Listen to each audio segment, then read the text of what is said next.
Welcome everyone to SACU's Coronavirus, Gender and Domestic Violence discussion.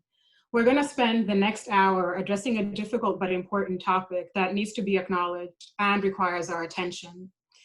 Public feedback from the last SACU coronavirus town hall indicated that there was a community need for us to discuss this topic, and so this is our follow-up to it. So this discussion is brought to you by SACU, Southern African Community USA. SACU is a nonprofit that serves the DC area Southern African diaspora. It focuses on community building and outreach, advocacy, education, and other events that are organized within the area. It aims to unite and represent immigrants and expats from Southern Africa, their families, and friends of the region. Current board members of SACU include Nadine Goldino, Lisa Netavom, Mike Hove, Sidinga Kachipande, Rachel Nwete, Mimi Poland, Edie Sadale, Cassandra Sibada, and Omega Tawanezi. SACU is also supported by an advisory board of other talented community leaders from the region. I am your host, Toko Kachipande, a longtime supporter and member of SACU. I'm also a career health and science communicator. Now, since this topic addresses gender and domestic violence, which is a sensitive issue, we want to let you know that we want to make sure that it is discussed respectfully and with appropriate privacy considerations.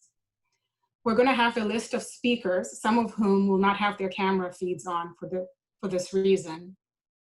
They each will speak for a couple of minutes, and then we'll open up for two discussions where the panelists can address what has been talked about.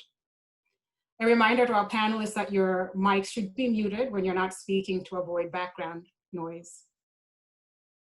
This discussion is being pre-recorded, but those watching on Facebook Watch after the recording are still welcome to leave a comment and questions. The SACU website will also have information on how you can reach out to SACU privately for those who need to do so in that manner. We also have 4 SACU leaders that are going to be joining this recording. So let's get started. Our first speaker is Ann Richard. Now, Ann is going to talk to us about what is domestic violence. Ann works with the American Women's Empowerment Group of Montgomery County. She's especially passionate about giving children a voice and supporting them through domestic violence and abuse. AWEG, the group that she works for, was started by 8 African immigrant women to provide group therapy to African women experiencing domestic violence and abuse, as well as other support. Welcome, Ann. Could you tell us what is domestic violence? Thank you, Toko. Domestic violence is also sometimes referred to as intimate partner violence. We can define it as a pattern of behaviors used by one partner to maintain power and control over another partner in an intimate relationship.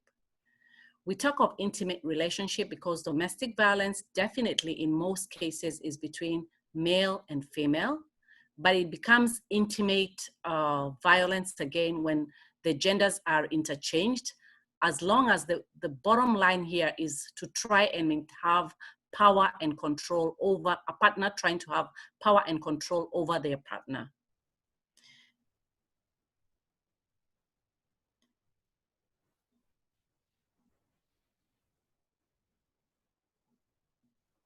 Sorry, I was muted.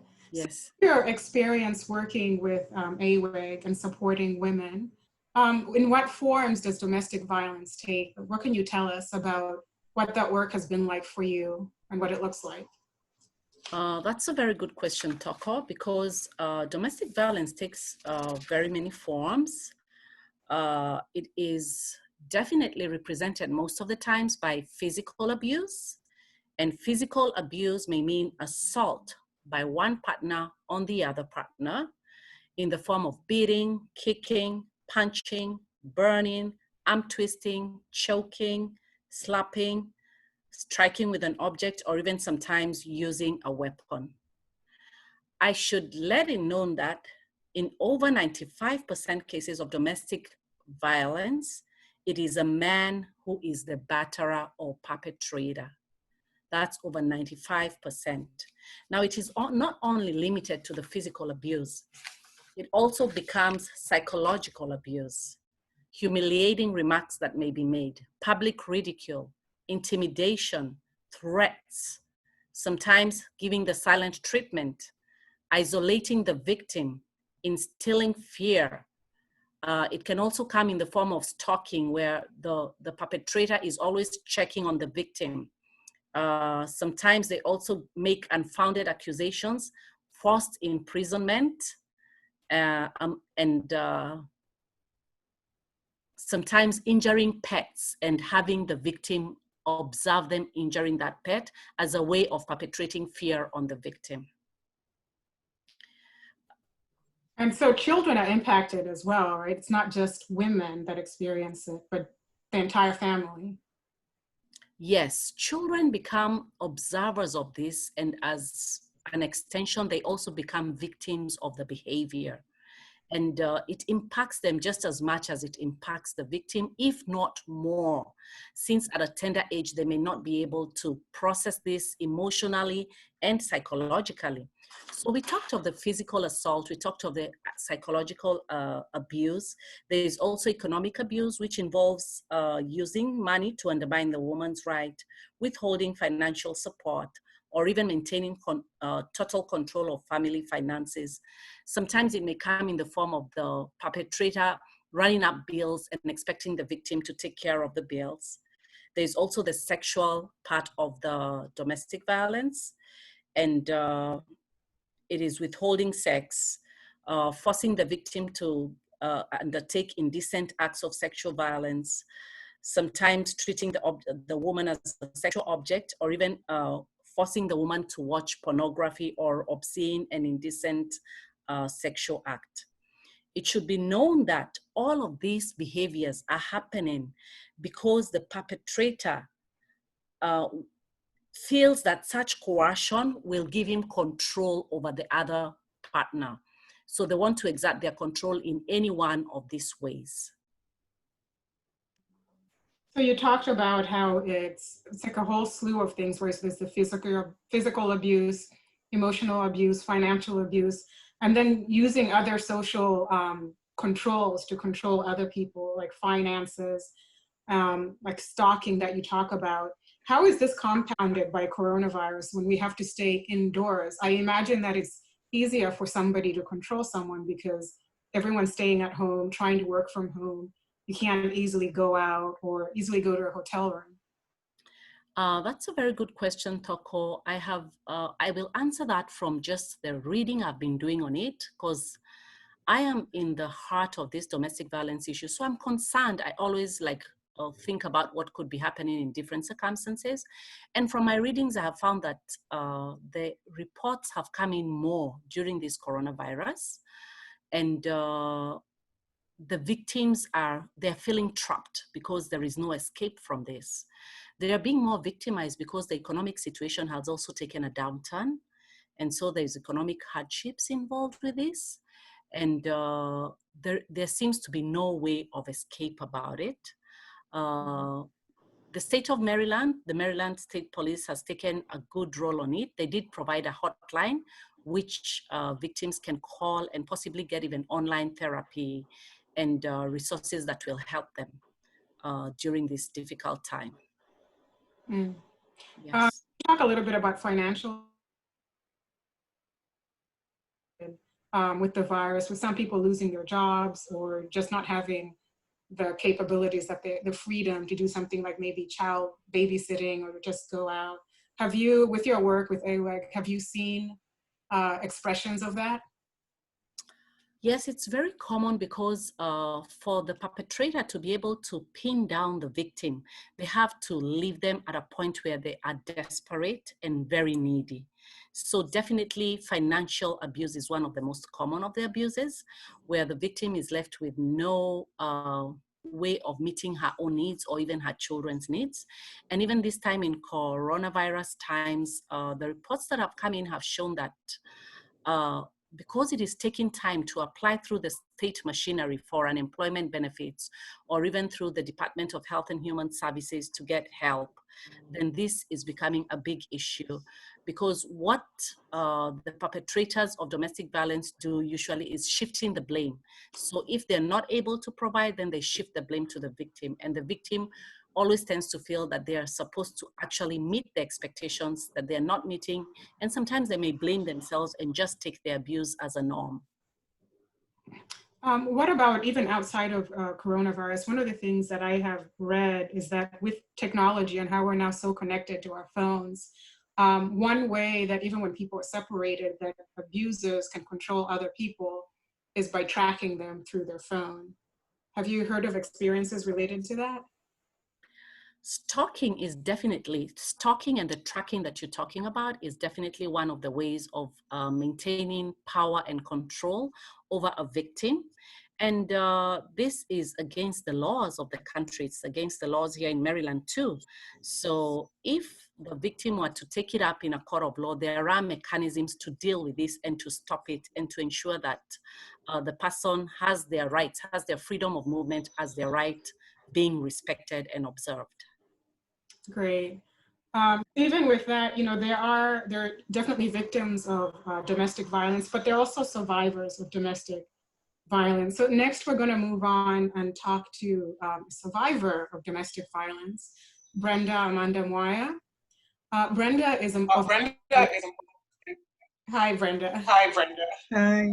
So Brenda is Malawi origin. She's also a mother of 4 and an accomplished inventor and author. As a survivor of domestic violence, she's going to share a little bit about her story. Brenda, welcome, and thank you for being brave to be here and to talk to us about your experience. Oh, thank you for having me. Thank you for this opportunity. I am here just to, reach out to help other people to reach out, people who abuse in the forms that Anne just explained. You have to have family. You have to have, if you don't have family, at least have one person that you can talk to.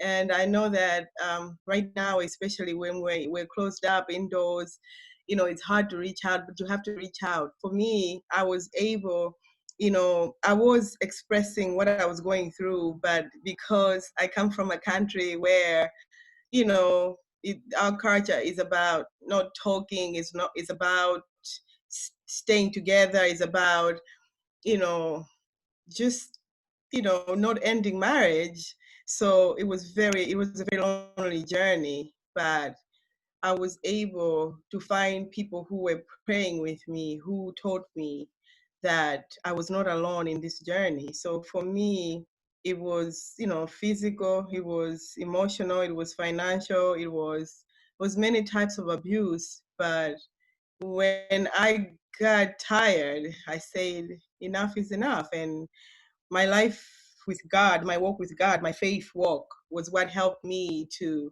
get to where I am. And a person that listened and helped me and believed what I was going through and knew that it was not normal. So when it started happening, did it take you a while to recognize it coming from a culture that might normalize something like domestic violence? Do you feel that it took steps for you to see it as such?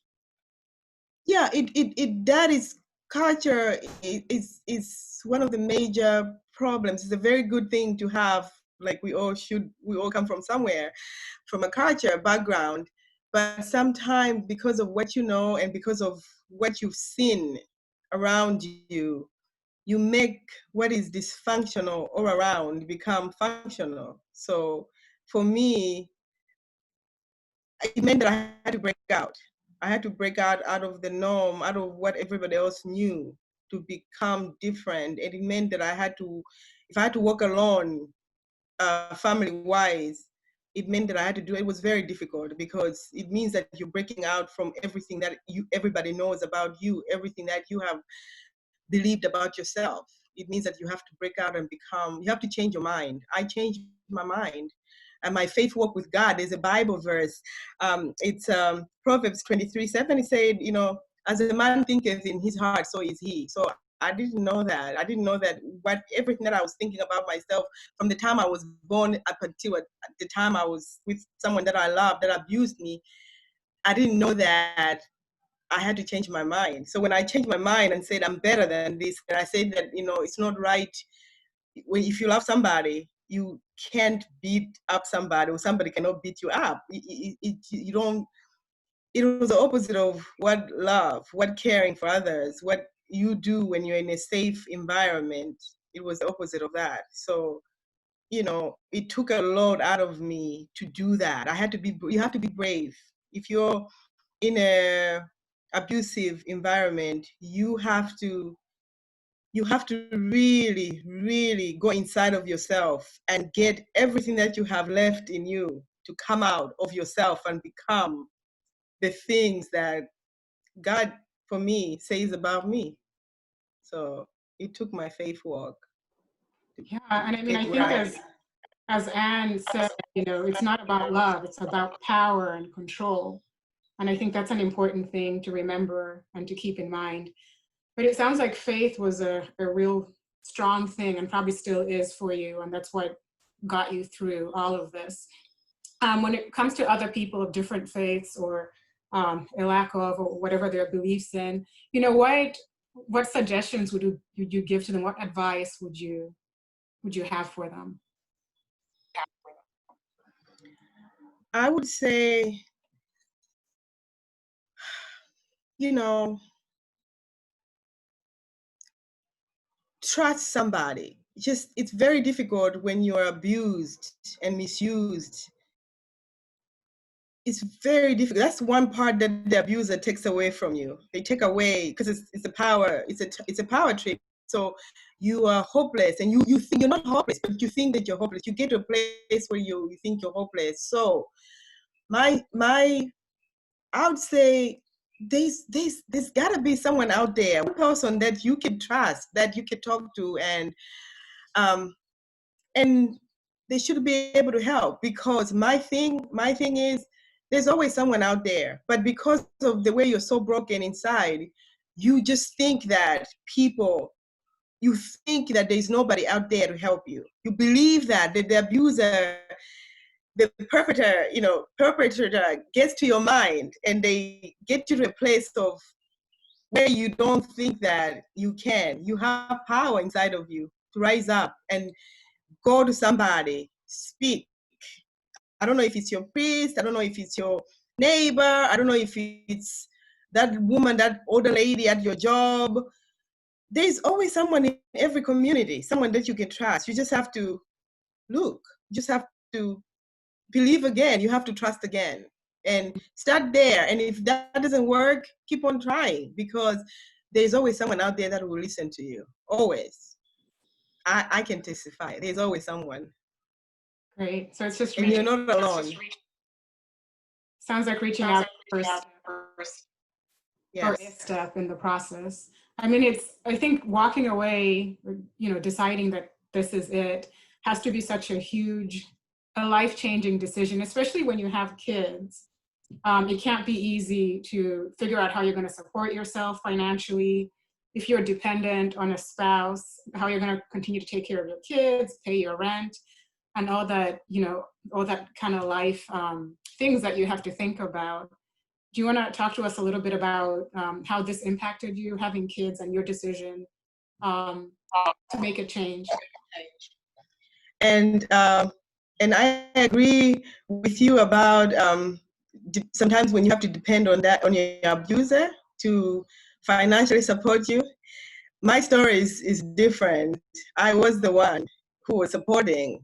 So you feel responsible. You feel like you're letting everybody down. You feel like you're letting down your kids, because we're living in a society now where image is very important. You know, I mean, image has always been important. You know, from the day Genesis, from the Bible day. You know, God cares about His image. We're made in the image of God. So because of that, we keep this image that we want the world to see. And that was my story. I wanted the world to see that I had a wonderful family, and I wanted the world. I wanted my parents, my mother, who's still living with us.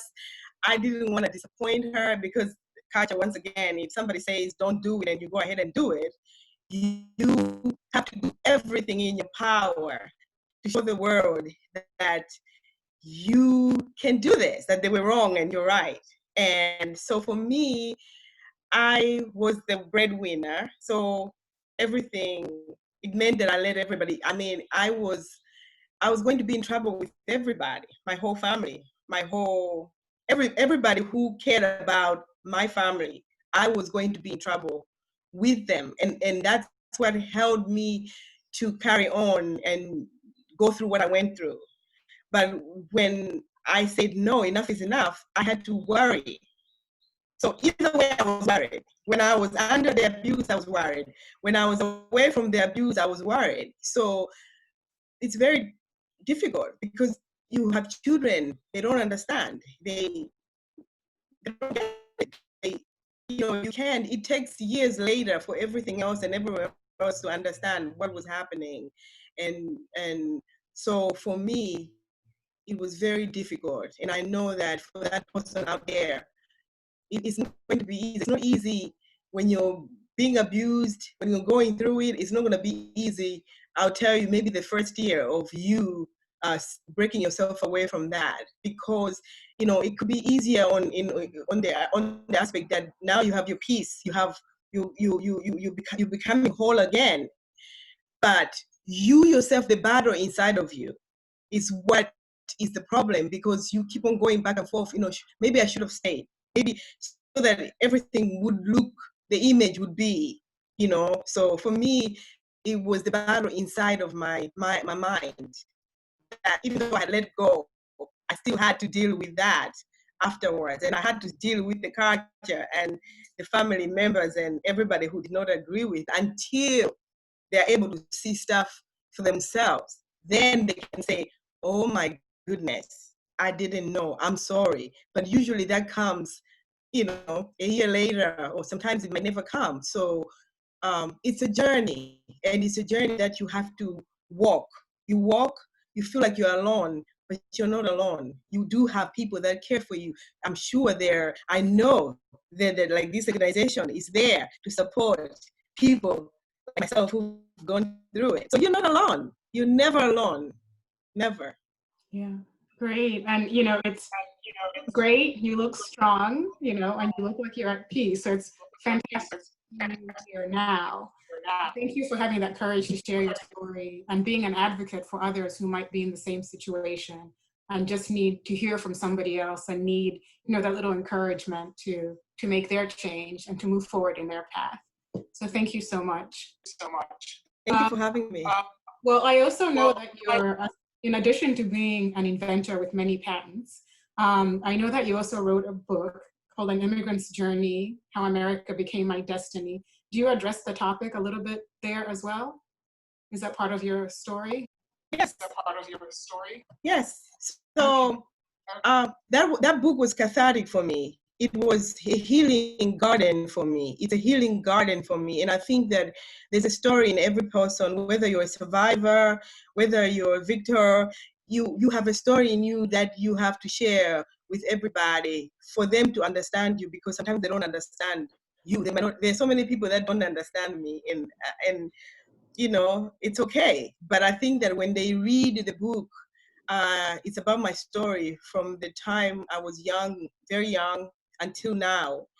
And I share my journey, and I share all the bloopers that I made in my life, and the things that I've learned in this journey. And it just so happened that the best lessons of my life were learned here in America. And that's how I believe that America is my destiny. And the things that I went through, I didn't know that they were preparing me for the things that God had in me all along, like writing this book, like the patents that I have. It was all in there, but it couldn't have come if I stayed in my country, because the journey that took me to where I am, to get to where I am, I had to go through everything up until now to be able to to manifest all these gifts, all the gifts that I have inside of me. And that's why America is my destiny, because of all the tears that I endured on the way here and all the good things that came when I got here and while I'm still living here. Now as a legal citizen, so as a legal immigrant. So I'm very, very grateful for that book, and I hope that people can read it and they can get strengthened. And it's not only about illegal immigrants, it's about everybody. It's about every walk in life. It's about children, it's about friends, it's about work, it's about everything that you go through in life, but it's compacted in this topic. But really, it's not only about my journey, it's about everybody on their journey to their destiny. Great, thank you, Brenda. For those that would like to read more about Brenda's journey, her book is available on Amazon and in some bookstores. She also has a children's book called If You're a Kid Straight Out of Philly. We're going to share links to her books for those who want to purchase. Those should also be on the SACU website, I believe. Let's open this discussion up a little bit more to the panelists and reflect on what we just heard from Brenda as well as from Anne earlier. Anne, going back to you, working with other victims of Survivor, how does Brenda's story resonate with other stories that you have heard and people that you have worked with? I'll start by saying that I too am a survivor of domestic violence. And the story that Brenda is talking about, there's been many success stories. Like I shared about the African Women Empowerment Group, it's a group therapy. So African women are coming together with our unique challenge of domestic violence, because in our cultures, it is seen as a norm. You're supposed to persevere. So when we get to share this, we get strength from each other and to get to hold each other's hands as we move forward. So it is a story, one of the success stories that I've had. I'm very proud of you, Brenda. I am still on my journey because it's a journey for life, I have believed. It's a journey for life. It's a journey for life. But again, the examples of Brenda and many other women who I have met and engaged with are a testimony to the fact that we can stand up and say no and reconstruct ourselves and have a fulfilling life. Thank you. We also have two other panelists that are going to speak a little bit later. Annika Makwakwa and we have Lloyd George. Lloyd and Annika, what are your thoughts? I know Brenda touched a little bit about immigration. How does that resonate with things that you have seen? And Annika as well, you're going to talk a little bit more about culture and resources. What are your thoughts on what we heard so far? Great, thank you. I'm actually wearing a t-shirt that I don't know if you can see it. It says, "I will march with you." And this was actually inspired, it's a hashtag. If you go online and you do hashtag, "I will march with you," you will find thousands of stories of women from the Southern Africa region who basically told their story as a way to talk about a march that we're going to have for ending gender-based violence. So I think for me, the thing that really resonates very much with Brenda's story is the fact that it's important for us to have a community and to show up for one another. And this showing up for one another is not limited to family alone, but also the sisterhood and the kind of conversations like these ones that are a way of reaching out to survivors and as well as victims to be part of that extended support for the journey that they're going through. Thank you so much for sharing your story. Thank you. Hashtag I will march with you. We definitely have to look that up. And Brenda talked about the collective, like it's all a collective of everybody walking together and women helping each other, which is great that we're there for each other. And a little bit about immigration. Lori, do you have any thoughts? She touched a little bit on that. Do you hear a lot of stories that come to you with cases asking about how they can get through that with their status? Absolutely. So a lot of times people don't even know that that is an option. So it's not unless I'm in forums such as this where I am given the opportunity to discuss the option of obtaining legal status in the United States if you are a victim of abuse. That typically is the first time people hear about it. A lot of times in this context, the abuser will use someone's immigration status as one of the forms of power over the victim. And in doing so, of course, they're not going to convey that there's actually an option in and a part of the abuser. And sometimes maybe the abuser doesn't even know that. But to that end, a lot of what I have to do in addition to actually legally representing people is just informing them that there actually is a way to obtain legal status if you are indeed a victim of abuse. Can you, let's just switch this up a little bit since we've already started talking about immigration. Could you talk a little bit more about how immigration impacts domestic violence, especially now during COVID-19, when a lot of cases are not being heard, or people are not able to go to court or access lawyers as they normally would. So you're an immigration lawyer that covers people in the DC area, and you have a history of working with different immigrants in the area. Could you explain more about what people can expect with immigration and what options are there?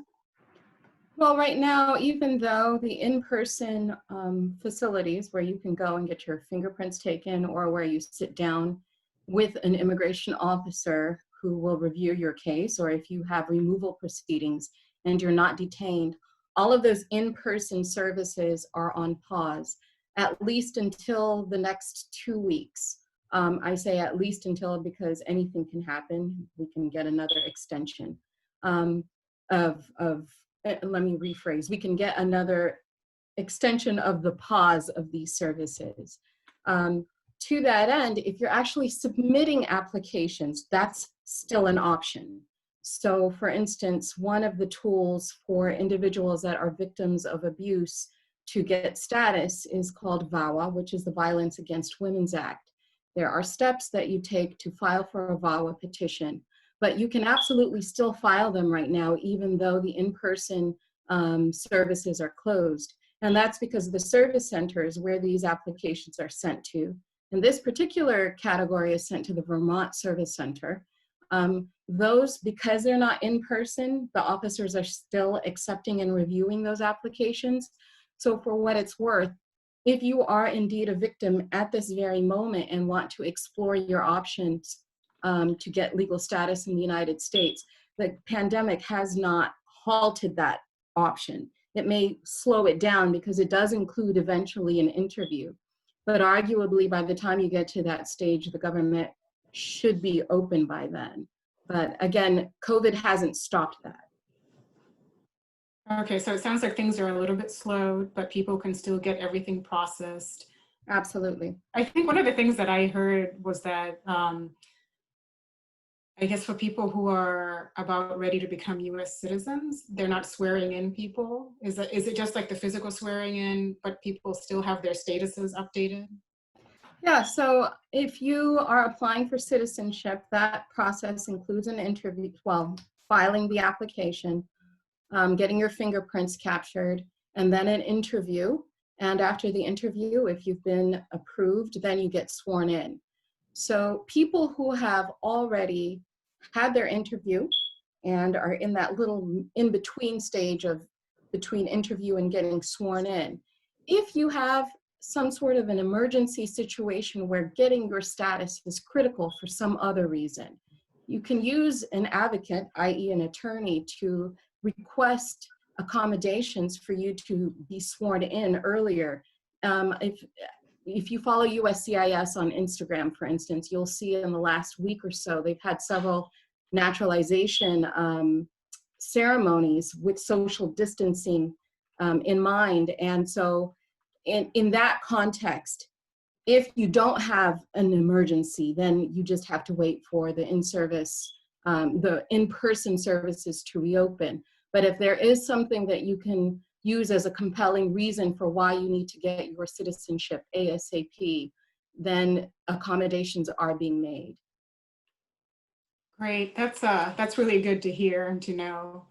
So you talked a little bit about the VAWA Act, Violence Against Women. Does that only apply to women, or does it apply to people of different genders or males? Great question. So even though the name leads you to think that it's only for women, it's not. It's for men or women or children or elderly. So it captures people who have been victimized and abused. Now, the requirements all have to apply no matter what your age or gender is. And we could dive into that now or later, but to your question, do you have to be a woman to avail yourself of the benefits of VAWA? No, you do not. You can be a male, you can be an elderly person, you can be a child. Great, even children. That's good to know. Yes, Yeah. absolutely. So let's just dive into the whole immigration discussion now. So, you know, just tell us a little bit about VAWA and what documentation might be required. I'm sure there's proof that you might need. And is there timing and immigration costs that you can tell us about?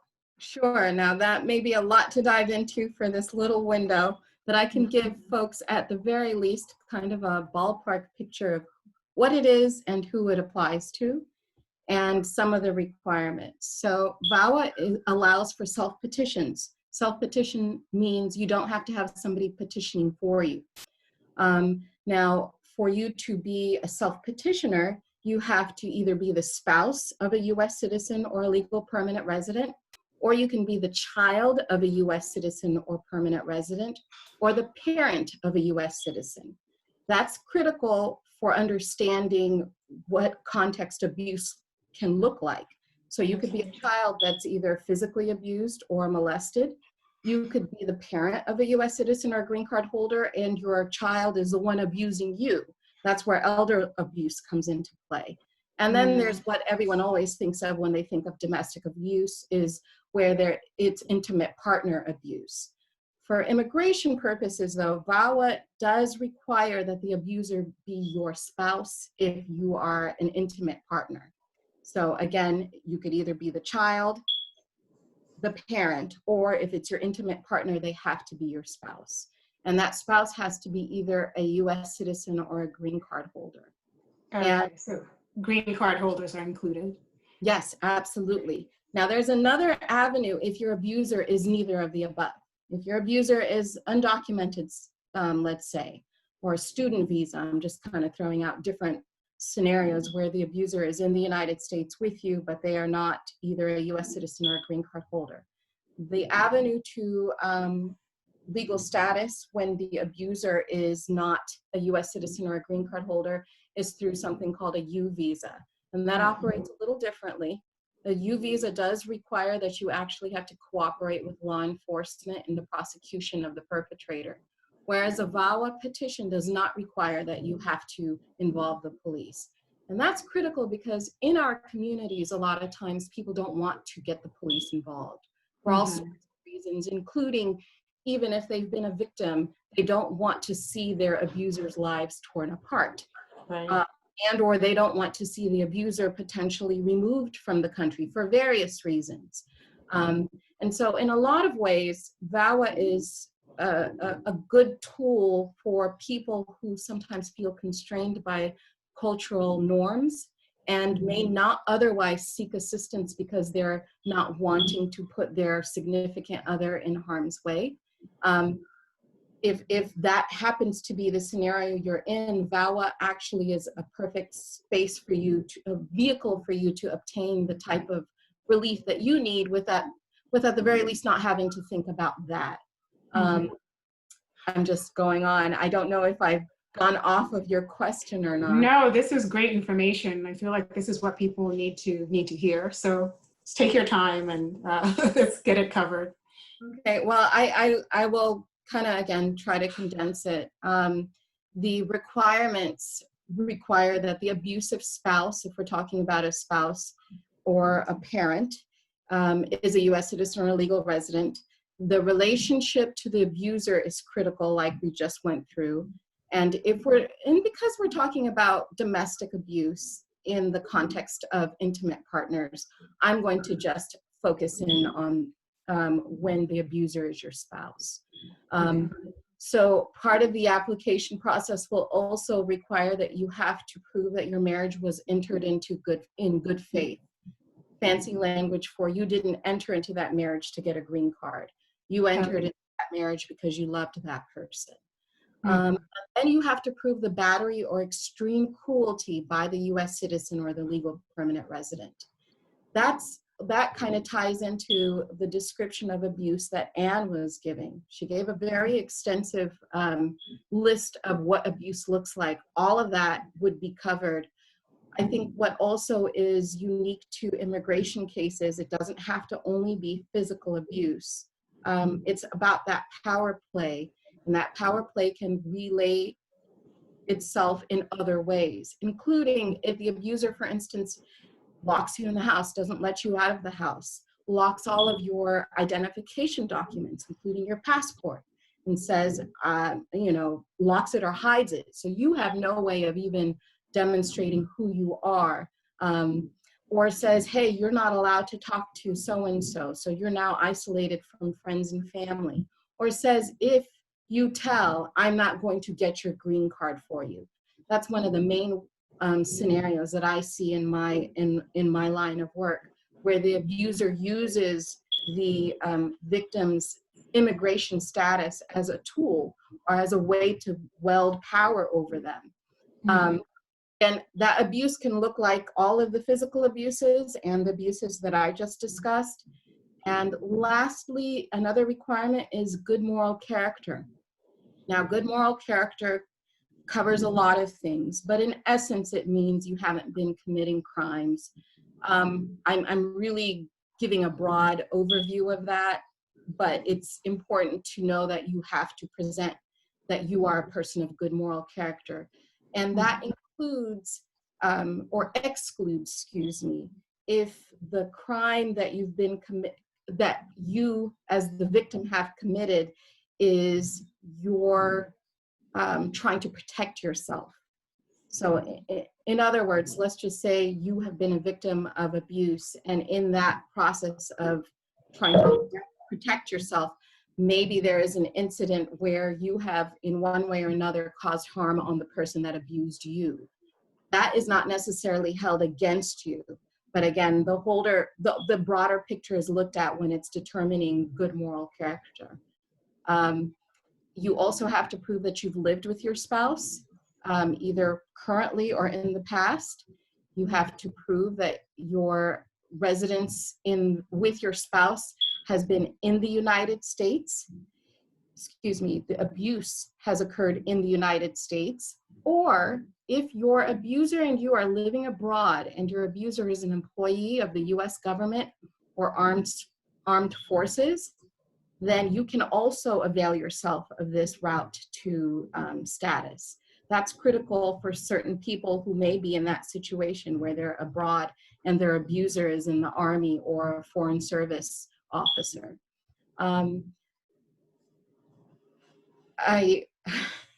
We could go on. Like I said, what's critical here is understanding what the qualifications are. Yeah. Who it applies to. And outside of that context, it's sitting down with a qualified legal service provider that can prepare a solid case for you, because they are reviewed with higher scrutiny, even more so now than before. So you want to make sure that whatever application package that you're submitting to prove all of these things is sound. Right, yeah, and so, some of the things that you talked about is that you have to provide certain levels of proof. So I think some of the things that we heard about from Anne and Brenda is that, reaching out to different community members. I feel like that's a part of the documentation, if you want to call it, that you might reach out to. Because I think of a lot of abuse victims might not want to call the police, like you said, which might be good documentation, or they might not want to go to the hospital out of fear. So just, do you have any thoughts about, I don't know, how that's handled? Yeah, so I thought I pushed mute again. So there's quite a list of documents that you have to provide because there are several things that you have to prove. But if we're talking about the proof of the battery or extreme cruelty, what you have to provide is document evidence of the violent act or threats of violence. Of course, an easy way to show that is a police report, if you call the police. If you don't call the police, there are other things that you can do. One is availing yourself of organizations such as the one that Anne works for, where you seek resources from them. And so part of the application process will include a letter statement from that organization that says, so-and-so has come to us as a victim to seek assistance, to seek help, to seek therapies, etc. So that's one form of documentation. Another is, especially if now we have these cell phones, you can snap pictures of your bruises and send it to somebody that you trust, or email it to yourself so that it's time-stamped, so that it's very clear when this abuse happened. And if you tell at least one person that you trust in real time, so that it can be corroborated down the road. And so that could be, so that the evidence could be in the form of affidavits from these people. If you go to a shelter, the shelters can provide document evidence that you sought help from them after being victimized. If you go to the hospital and you don't want to say who abused you or who hurt you, at least you have a hospital report or medical records of the abuse. If you are a student or if you go to church, you can also seek counseling and sanctuary from a religious leader or a teacher or a school counselor who can later corroborate that you came to them and said, hey, I've been abused. Those are some of the ways that you can document the abuse outside of calling the police. Great, thank you. Laurie, what is the name of your law firm? Are you an independent lawyer or are you working with a firm? No, so I have my own firm. It's Loida Rosa George, attorney at law. I do handle VAWA applications. However, I'm a private attorney, and I always tell people, especially if you have limited resources, and as a private attorney, I charge. If you have limited resources, depending on where you live, there's typically excellent resources. Well, let's speak about the DMV because that's where we are. There are excellent legal service providers in this area that provide guidance for women and children and elderly, women and men, and children and elderly who have been victimized. And I'm happy to give you a list of those organizations so people that have limited resources still have somebody that they can call if they cannot hire a private attorney. That would be a great list for us to have, and we can put it up on the SACU website so people can access it and use it as needed. So thank you so much for that very detailed and excellent explanation. I feel like we could do a whole other show just dedicated to addressing that. But speaking about resources, we're going to go back to Anne Richard, and she's going to talk a little bit more about resources that are available, as well as other topics related to things like why women might stay in relationships and how those resources might help mitigate the reasons that it's difficult for people to live. Anne? Yes. Yes, can you talk to us about resources that help people overcome the reasons that people might stay within an abusive relationship? What's out there for people? So give me a minute here. So let me start with the resources. I'm in the DMV area, and for Washington, D.C., we do have some resources for people who are undergoing domestic violence and they are seeking a way out of it or some help. There is organizations like House of Ruth. They have a 24-hour hotline. They give counseling for battered women and children. House of Ruth has a 24-hour hotline. That's 202-667-7001. There is My Sister's Place. Again, they also run a 24-hour hotline and a shelter and counseling, and their number is 202-529-5991. The lady who was Lottie, the lawyer who was talking to us, told us about the importance of reporting to the police. I want to encourage those women who are going through a situation, if it really becomes life-threatening, or if you just feel it is like you are at the end of it, call 911. They are trained to listen to you and not necessarily expose you to your perpetrator at that particular time. They have very good training. I need to mention that I was a victim of diplomatic spouse abuse. So it's a very high level, and the police handled it very professionally. So do not be afraid to call the police. I encourage you, if it gets to that, call the police. In Maryland, there is the Abuse Persons Program of Montgomery County. This one is at 1301 Pickard Drive, the Abuse Persons Program. They have a crisis line too, Montgomery County Crisis Center, also in the same building, 1301 Pickard Drive.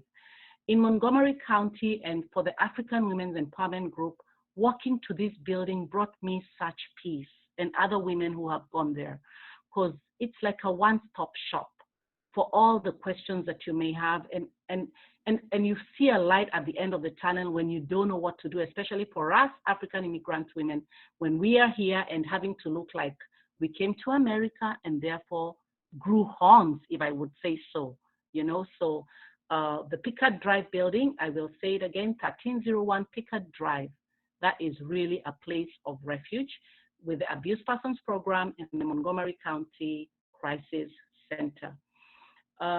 There are other emergency services for financial assistance. I would just mention again the Montgomery County Department of Health and Human Services. But what I would say is that once you get to Pickard Drive, you do have a one-stop shop to what you are going through. Another important resource that has been developed through the Abuse Persons Program is called the Family Justice Center. The Family Justice Center is in Rockville. I'll just get the address real quick. 600 Jefferson Plaza, 600 Jefferson Plaza, Family Justice Center. Again, this is a one-stop shop for victims of domestic violence. You can also just stop there to have a conversation about what you're going through, and then they will start, as they talk with you, then you will start seeing the light, because I have to admit that we African women, before we can actually label abuse as abuse, it takes us a long time. Sometimes it takes somebody explaining to you that that is not acceptable, that is a violation, and then you start naming it as it is, and then you start taking action. So the Family Justice Center, 600 Jefferson Plaza, very, very useful place. Again, Oh, I think we lost you there, but thanks for providing all those resources. If you could email us the list, and we'll again add those to the other lists that were shared earlier today, so that we have them available for everybody. But it sounds like there's counseling service that people can is given to them as well. There's shelter, you can call 911, and you can call crisis lines as well, and also going to a one-stop shop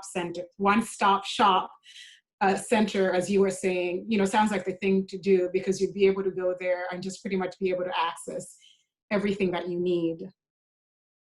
Thank you for that. So, and for the African Women's Empowerment Group that you work with was formed in recognition that in many African communities, domestic violence and abuse is normalized, as we talked a little about before. And that might be especially so for older generations. So this presents definitely unique challenges in addition to the immigration situations that we talked about a little bit earlier. We're gonna move on to Annika Makwakwa, who's gonna talk a little bit more about how these issues have special requirements and present themselves especially within the Southern African community. Now, Annika is also an advocate for women's rights, as well as civil rights in general. She worked on a committee to address gender-based violence and femicide. And Annika, can you tell us a little bit about your story and how culturally this is impacted? You know, we had someone before a little bit, Anne, who talked about how she was a victim of, in a diplomatic situation where she was a victim of violence. And that also presents an added issue, because you're not only dealing with immigration, you're dealing with domestic abuse. And then also you have to think about about diplomatic immunity, I imagine. as well as being in a country that you might not have been at for a long time or have that community that you might need. Welcome, Annika. How are you? Hi, great. Thank you so much for organizing this forum. I think I want to take this for us in a way where we begin to understand that after listening to the stories and finding out about what resources are available, at some point, we have to begin to work at eliminating the fundamental drivers of violence against women. It's part of cultural evolution, really, because as you so well articulated just a few minutes ago, that a certain generation may have accepted some of this behavior as normal, perhaps even cultural role of women, but the generation of today's women is absolutely not, willing. Actually, I think we've seen in Southern Africa that there's women are woke. They are no longer willing to accept the abuse, right? So, and I'll just tell you a little story of what led me to this work when I returned back to South Africa several years ago. In 2018, a woman in South Africa was actually murdered in 2017. And in 2018, the young man who had murdered her went on trial. And while he was on trial, we got to learn, literally the whole nation, front seat in South Africa, hearing stories of what actually happened to her. And I think we were all nationally depressed that week because not only was it just that case, but it became so sudden that we would notice on Facebook in particular that a woman would be announced as missing. There would be a search party for her, and then a few days she would die. And we started paying attention to this rising femicide rate. As we speak today, South Africa has 5 times the average, national average on femicides globally. We have the highest femicide rate, which is, and they stem from boyfriend to husband.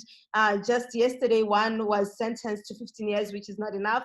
A 19-year-old who killed his girlfriend, 19 years old.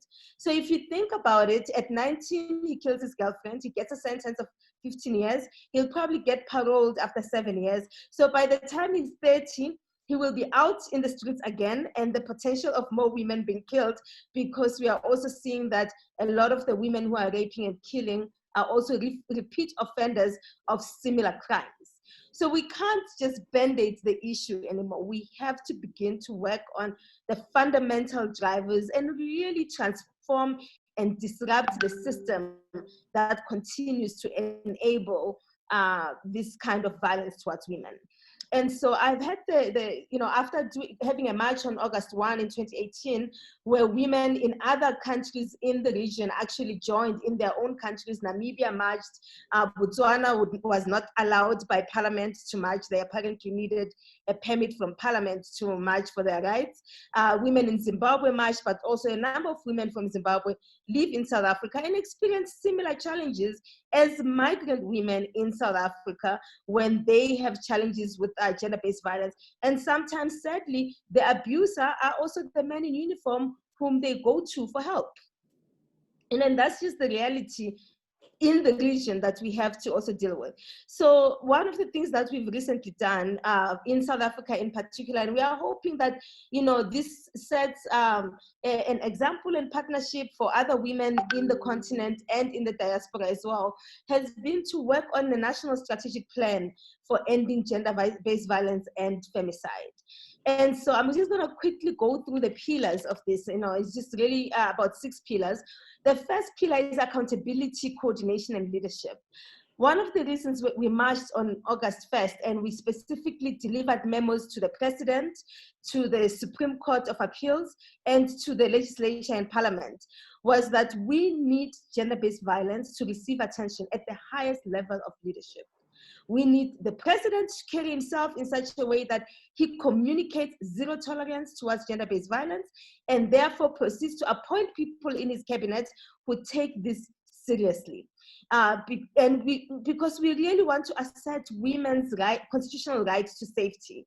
And if we have government, we have parliament, and we have the Supreme Court, there's the appeals court also paying attention to this, then we have a better chance of really implementing in a way that will bring us the kind of change that we are looking for. The second pillar is prevention. We've done a lot in terms of, especially civil society. Civil society has really come to the rescue of women for the most part, providing shelters, psychosocial therapy, legal representation. But I think it's really important, for us to work at the fundamental drivers and really understand why our societies are so tolerant of violence against women. It's a system of power. It's about patriarchy. It's about everything that we had Brenda tell us about, that we had Anne tell us about, and Lloyd tell us about, that ultimately it's not about you, the person, it's about being in control of you. And so how do we begin to have prevention programs and programs to rebuild safety and the social cohesion in our communities? For a place like South Africa, apartheid actually destroyed what we know as the family unit.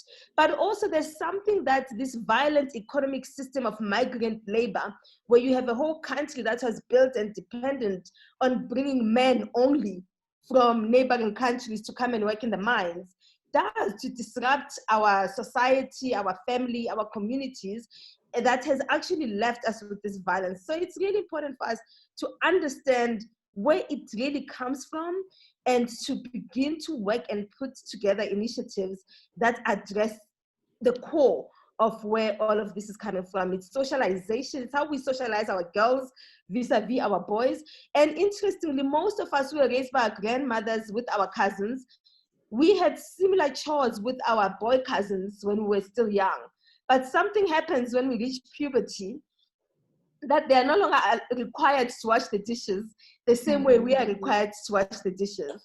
And so for us, it's been really, on prevention, we've proposed that the life skills program in schools actually includes a curriculum that's about gender neutrality, that's about teaching both boys and girls about gender-based violence, because it starts at a very young age. At a very young age, it might not show up as intimate partner violence, but it shows up in the way they bully each other, in body shaming of girls in the schools.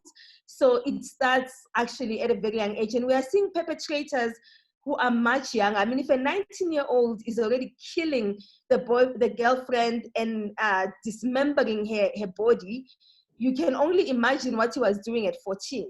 Right? It didn't just start at 19, where he basically kills her and sets her body on fire, hides it, and so this behavior needs to be dealt with from a much, much younger age. The third pillar for us is justice, care, and support and protection. And that has been about strengthening our justice system, our criminal justice system in particular. I mentioned in the case of migrant women, sometimes when they go to the police ask for favors from them. So the very same police who is in place to protect her is also going to take advantage of the fact that she's in a victimized position. Just a week ago, we were dealing with a case of during the COVID-19 period, we are in a lockdown that is quite extreme with regulations that are revised on a weekly basis. So there's a group of women who are domestic workers. They are from Zimbabwe.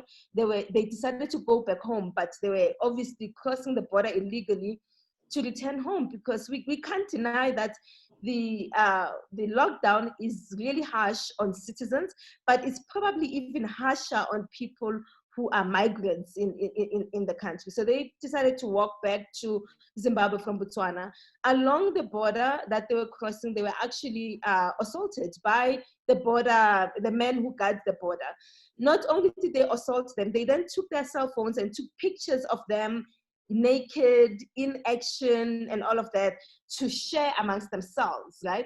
And for us as activists, it also presents a challenge, because we want to tell everyone about this so that somebody does something about it, but we also are hamstrung. We can't share these pictures. One, because the women are compromised because they were crossing the border illegally, but also it's the kind of images that would also re-victimize them all over again.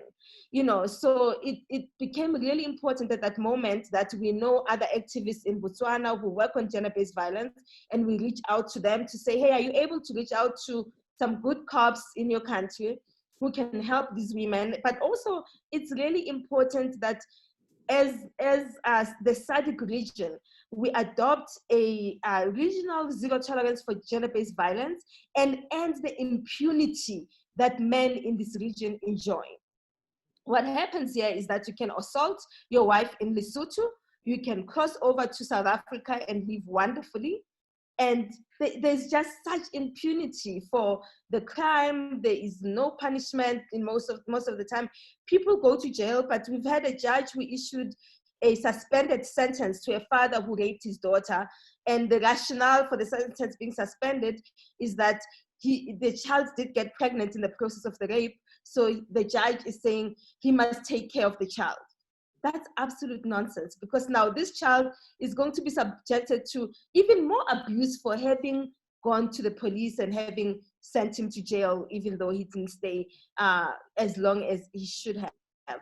So, you know, we are looking at both national laws, but also regional agreements, as well as international treaties, to really help us circle the wagons around, you know, supporting women and making sure that there is impunity for these kinds of crimes. Our fourth pillar on addressing this is response care, support, and healing. So response care and support are the things that Anne's organization is doing. It's very important to support survivors, and it's a lifelong journey. I mean, you know, some people don't ever deal with their rape immediately, and 10 years later, they read something on Facebook, it triggers the memory, and it's only then that they are ready to psychologically deal with what happened to them. But I think what's really important is that we need to continue to have healing spaces for us as women and for us as nations as well. You know, and it begins with admitting that we have been a very violent region, especially towards women. So we need to have programs that are victim-centered as well as survivor-focused, so that we can really work at not only addressing what's happening, but potentially preventing future abuse. The fifth pillar is the economic power pillar, and it's purposely not economic empowerment. I joke a lot and say that, you know, women, all the empowerment programs we've had, women are very empowered. We just need the economic power to shift so that women can exercise all this empowerment training they've been given. So this is really about going to the fundamental structure of our economies, right? You know, dealing with issues like equal pay, because if you listen to some of the stories, this economic power actually also drives the violence and placing women in position where they feel they can't leave the relationship. I've actually also adopted the thing of not talking about women and children, because there's this notion that it's women and children, but wait a minute, do we make these babies by ourselves? No. So, you know, so yes, women end up being the ones who take care of the babies. But the fact that we've normalized and accepted that continues to allow men to not come to the party and take charge of their own responsibility. So child maintenance issue is a gender violence issue, because most of the time, especially when there's femicide, when you look at the source and the origins of the conflict, you find that it's either money, it's child support, it's, you know, the woman had moved on to another relationship and he's not willing and ready to let her go. But really addressing economic power of women in the region as one of the ways that we can look at a holistic approach towards ending gender-based violence. And the last one is a research and information. And this one, we saw the real need of it during COVID-19. We kept hearing different statistics from police, from the hotline as well, telling us that there's fewer cases of GBV during the lockdown because there's no alcohol, because people are not going anywhere. But then when we actually did our own checking, we found that actually that's not accurate. The reality is that the lockdown regulations prohibit movement. And because of that, they create an environment that's not conducive towards reporting. So it's unlike in the United States where you have 911 and you know within 2 rings somebody's going to pick up the call and respond to you. For many of us here, women still have to walk to the police station. And that is not considered an essential service for you to need to be on the road or on the street for. And so we have found that the civil society has been the ones fielding these calls that should have been going to the police or to, we have one-stop centers called the Tutuzela Care Centers for rape victims. And but the increase is definitely there. We are seeing a lot of increase, but we are also seeing a rise as women get into the digital space. We are seeing an increase in technology-assisted violence against women. And that's coming through cyberbullying. On the internet, we are seeing revenge porn type instances. We are seeing women being recorded without their knowledge and their images put on porn websites. More this week, I'm not sure if any of you have experienced this, but every big meeting of big feminist meeting we've tried to have, including 2 with our Minister of Women, has been Zoom bombed by pornography. And it just seems like that particular type of vile pornography seems to target the feminist meetings where we're trying to get as many women online, and at least twice now we've had these meetings organized by the Ministry of Women Zoom bombed with pornography. So that's an area that's emerging that we need to do a little bit more of documenting, but also educating our police, right? Because one of the other things now that we find men are doing is that when women speak up about having been abused, they are now suing them for defamation of character. So women have been using, there's a Twitter account called Help Survivors. So they've been using an anonymous Twitter account to tell their stories, including the women from the I Will March With You, because they told their story to say, I will march because, and they would tell their story. So the men sue them for defamation of character for telling their stories online. And then we are dealing with a judicial system, a criminal justice system that doesn't understand what Twitter is, what's a Twitter account, what's a tweet, who did what. And so so definitely a need to continue to research and really understand the prevalence of these incidents and the kind of responses that we need. And I will just conclude by saying, we are definitely at a different time as a region. I think my mother's generation were there, we call them the half a loaf is better than nothing generation. Very humble, we learned a lot from them. But what has been amazing is that we are seeing that generation and the young women coming together to say, we need radical and fundamental change. And that working of the 2 different generations that started out with a very different strategy and even tolerance of violence from one to actually a place where we are basically saying we need fundamental change. And so it can no longer be business as usual when it comes to gender-based violence. So actually also using this internet platform to be a voice for women, to empower women, but to also call out the behavior. You would have noticed, I think last year, our organization led, in coalition with other organizations, actually led the president to withdraw from having a live conversation that was going to be broadcast by the chairman of Power FM, because he continuously refused to address domestic violence issues that he had been charged with. And so when we found out that the president was going to appear on the show, we basically reminded him of his commitment when he accepted our memorandum at the march, and therefore he was able to withdraw. And right along with a man like Kofi Olomida, who is a singer from the Congo, many of you might actually know him. He's got abuses of women on tape kicking a woman at an airport in Kenya. In Uganda, he's got an arrest warrant in Zambia, and he was supposed to come to South Africa for a concert, and we were able to get our Ministry of Home Affairs to render him persona non grata and visa rescinded. He is not to enter South Africa until he goes and serves. He was actually convicted of rape, of statutory rape in Paris. And so until he serves his time, we need to continue to stand with each other across the borders to make sure that women stand together so that men are accountable. And so there we go, full circle, right back to the first pillar on accountability and leadership. Thank you so much. Oh, thank you so much. That's so much that I have taken in.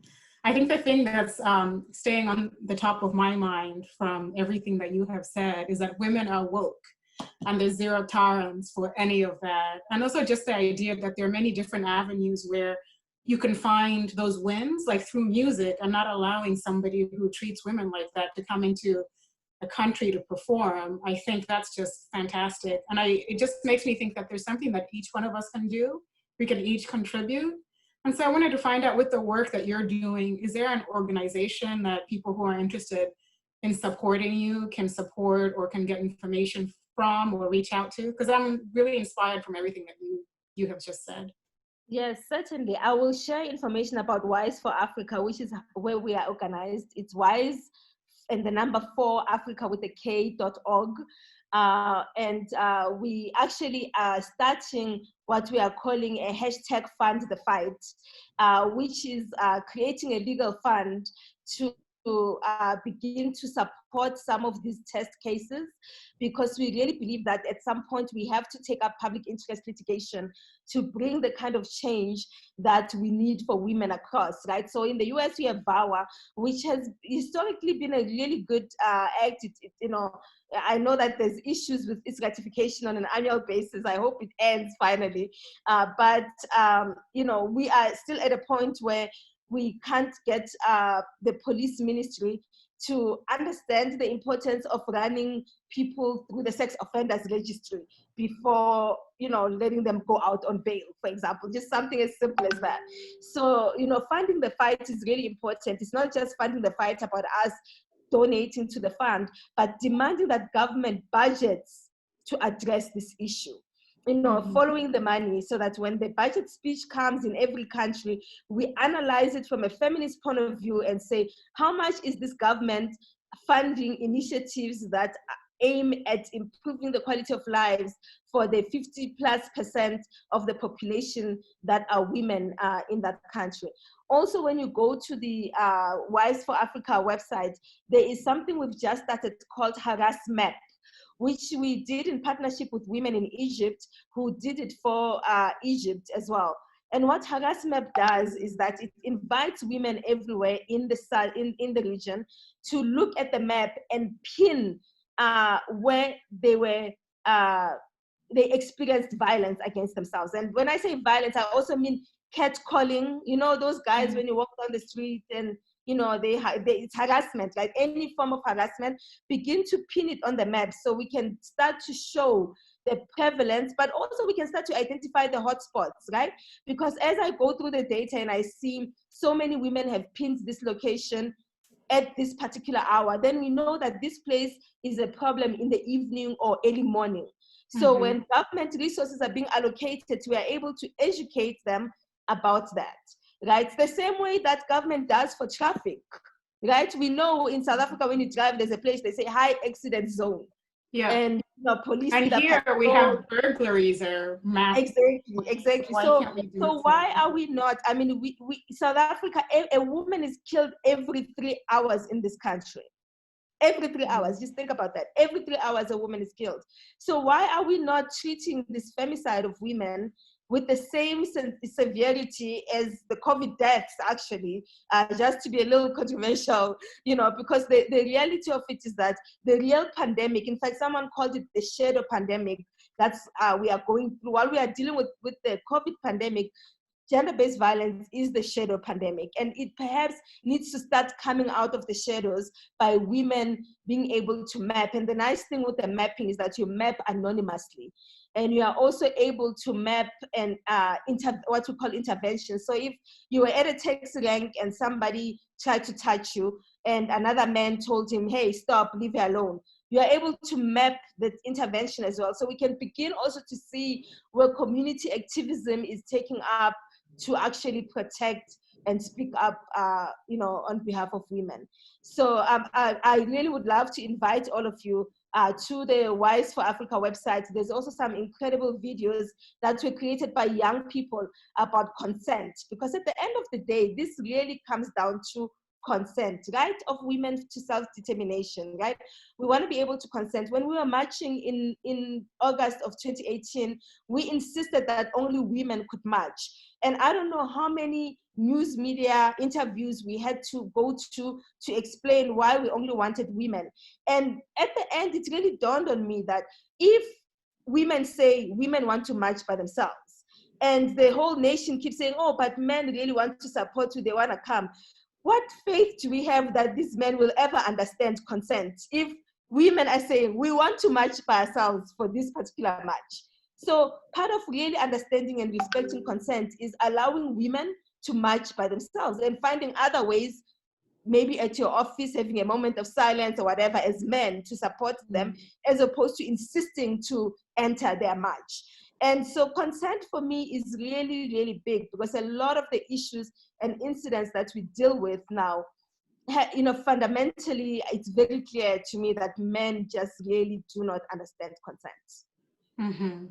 And I think that's true, because it's not just a women's issue. We can't just look at it as a women's issue. It's a human issue, a civil rights issue. And I think looking at it that way is fantastic.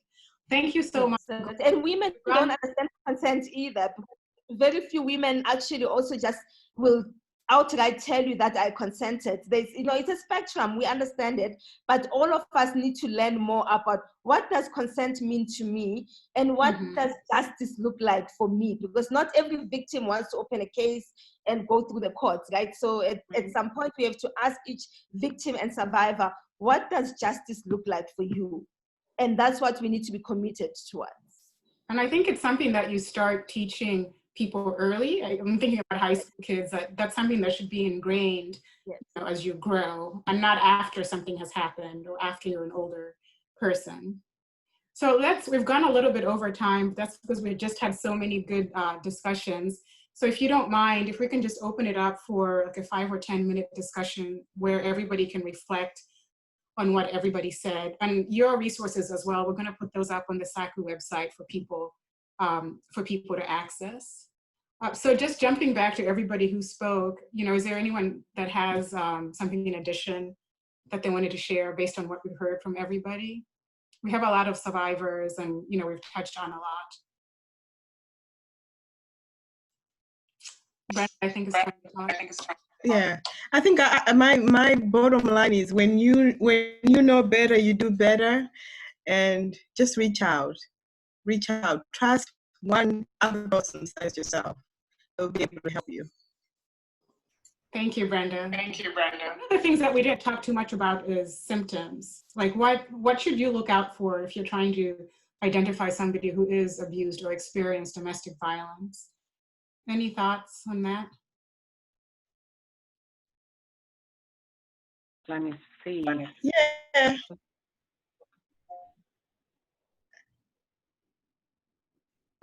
Hi. Wants to jump in. Should I? As someone who has gone through, I would say that there's so many symptoms out there, psychological, mental. I was always crazy. Like, how can I explain it? I was always angry, always lashing out at everybody, everyone. And it really was a cry for help.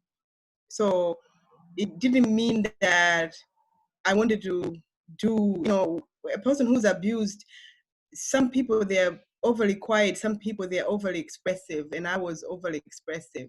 I was uncontrollable. I was like a wildfire, and I didn't like it. because I knew that it didn't feel right. It didn't feel good, but it was a cry. So it's so many symptoms and so many signs, but I guess it goes for each person. Everybody's different. My way was, I was always angry. I was always lashing out. And I knew within myself that I was out of control and something was wrong with me. But that was a way that I wanted to cry out, but I couldn't. And people who didn't know me, they just thought I was crazy. Okay, thank you. Anything else? I think a lot of us might want to look out for friends. Anything else we can look out for? I was going to say that it's really important to listen to people, right? Like just really sometimes listen without intervening, without trying to fix their problem. Just give them a listen. You know, one of the things that I've learned being back here has been that, especially with women who are accomplished, you know, we sat at a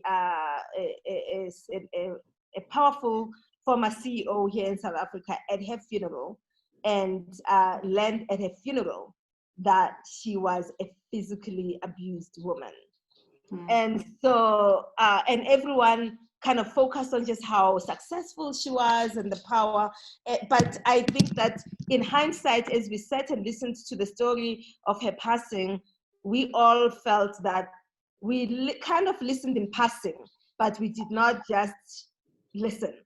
You know, so I think it's really important for us to, you know, continue to be there for that, but also respect and understand women's agency, right?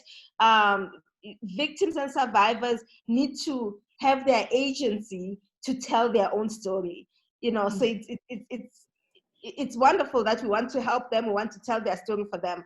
But part of that journey is them being able to own their story and tell their own story, and giving them that agency so that when they're not ready to tell that story, we are not forcing them to do so. Because we have to also just kind of remove this fallacy of Black women being strong, because that's also a bit of what's killing Black women, is this, you know, narrative that Black women are strong. Great. Thank you, Annika. Anne, I know you were about to speak. Like, what would you say the top 3 or 5 symptoms would be? I think listening is something that was mentioned, and that's an important thing. What else might be an important thing to focus on?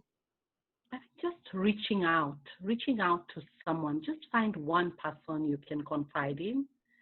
And this is a very good forum that was started. This conversation is very useful to keep the conversation going too, because as we keep the conversation going, remove the stigma associated with standing up for yourself in terms of releasing yourself from that abusive relationship. So these organizations and the conversations, keeping the conversations going, very, very important. And we are each other's keepers. As sisters, we look out for each other, and when we see someone is hurting, we just give them the confidence that, you know what, it's okay to stand up for yourself and want to change this situation, and be there for each other. Great, thank you so much. Thank you. That was a really great discussion. I know, you know, I'm inspired to pay more attention and just to, you know, reach out when I think something is happening, but also just important not to stereotype that there's going to be a certain type of person that's more likely to be going through abuse, and that it could be everybody, and just paying attention to the signs. So thank you all so much. I know a lot of you are great advocates and are survivors of domestic abuse. And so we're just, I think, speaking on behalf of SACU, we're all just really proud to have you join us and like to hear the stories and the advice that you had to share. I really just want to say thank you very much. And those of you who are watching the Facebook feed, just a reminder that you can still comment on what's happening and just reach out to SACU if you need to get in touch with any of the organizations that we talked about, have any additional questions or any additional thoughts that we can help you with. Thank you everyone for being with us today. All right. Thank you. Thank you. Thank you for having us. Yeah, thank you. All right, bye. Bye.